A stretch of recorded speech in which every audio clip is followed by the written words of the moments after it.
Here's a fact that almost nobody teaches in school. For more than 100 years after Europeans discovered North America, they basically ignored it. The most powerful empires on Earth looked at this enormous continent and said, pass. No gold, no spices, not interested. So how did that overlooked stretch of wilderness become the richest, most powerful nation in all of human history? That story is wilder than you think. In 1492, Columbus sailed west looking for Asia. He was convinced the world was small enough that you could reach India by heading in the opposite direction. He was wrong on the geography, but Spain sent him anyway. He landed in the Caribbean, called the locals Indians, grabbed whatever he could find, and reported back to the Spanish crown that Asia was just around the corner. Spain wasn't entirely convinced, but there was talk of gold, and that was enough. Around the same time, Spain and Portugal carved up the entire non-Christian world between themselves with a single line on a map. Portugal took the eastern route to Asia, Spain took the west, which meant the Americas were theirs to conquer.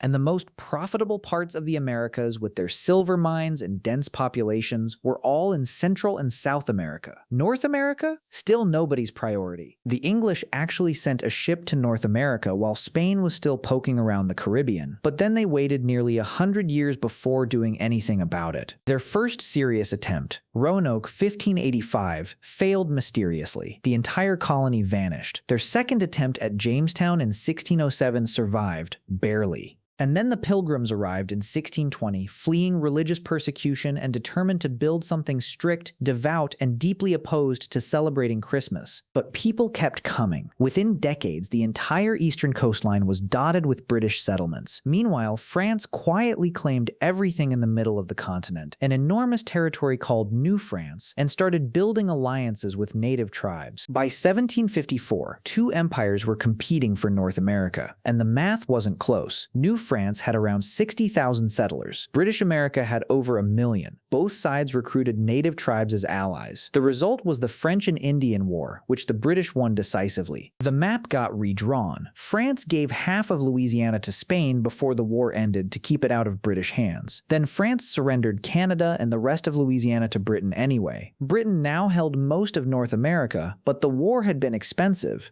and they expected the colonies to help pay for it. The colonists had fought hard in that war, and the last thing they wanted was to fund it with new taxes imposed from London without any representation in Parliament. The disagreement escalated fast. By 1776, the colonies declared independence. By 1781, they'd won it. But winning a war and running a country are different things. The first version of American government, 13 largely independent states loosely linked by a weak central authority, was falling apart almost immediately. The Founding Fathers went back to the drawing board, wrote an entirely new constitution, and in 1789 elected George Washington as the first president of a new federal republic. The country worked, just about. And it was this big. Here's where things get strange. Napoleon seized power in France and immediately started building an empire, including plans for a French empire in North America. He quietly arranged for Spain to hand Louisiana back to France. The Americans were alarmed. They needed the Mississippi River to move goods. They asked France to sell them just New Orleans. Napoleon, who was about to invade Britain and needed money fast, made a different call. Sell them everything.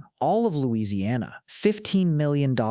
America had just doubled in size, and it happened because one man changed his mind over dinner. After the Louisiana Purchase, America's population was growing explosively, nearly doubling every 20 years. Average family size was 7 children. All those people needed land, and there was land to spare. In 1819, the U.S. bought Florida from Spain. In the 1820s, Mexico won independence from Spain and became America's southern neighbor. The Mexican government actually invited American settlers into their sparsely populated northern territories. Those settlers quickly outnumbered the Mexicans, and Texas declared itself an independent republic in 1836. In 1845, the U.S. annexed Texas. A border dispute led to war with Mexico. By the end of that war, America had paid Mexico $15 million for a vast chunk of the Southwest. Britain agreed to split the Pacific Northwest along the 49th parallel. Just 50 years after independence, the United States stretched from the Atlantic to the Pacific. For all its growth, America had a catastrophic internal problem: slavery. The economy of the southern states depended on enslaved labor. Northern states had banned it and increasingly demanded the same everywhere. When Abraham Lincoln, seen by the South as a threat to slavery, was elected president in 1860, most slave states seceded and formed the Confederacy. The Civil War that followed was the bloodiest in American history. The North won. Slavery was abolished. The Union held. Just 2 years later, the United States bought Alaska from Russia for $7.2 million, a deal negotiated in a single evening by Secretary of State Seward, who reportedly wished he'd asked for less. Critics called it Seward's Folly. It turned out to be one of the best land deals ever made. By the late 1800s, America was debating what kind of power it wanted to be. Cuba was fighting for independence from Spain. American newspapers were full of it. In 1898, an American warship exploded in Havana Harbor under mysterious circumstances. The U.S. declared war on Spain. The war lasted 4 months. When it ended, America had Cuba, Puerto Rico, the Philippines, and Hawaii, effectively dismantling what was left of the Spanish Empire that Columbus had built 4 centuries earlier. Theodore Roosevelt, who became president after an assassination, built up the second largest navy in the world and used it to reshape global politics. America finished the Panama Canal in 1914, giving its navy the ability to move between oceans in hours instead of weeks. The continent nobody wanted had just become a world power. So here's what's remarkable.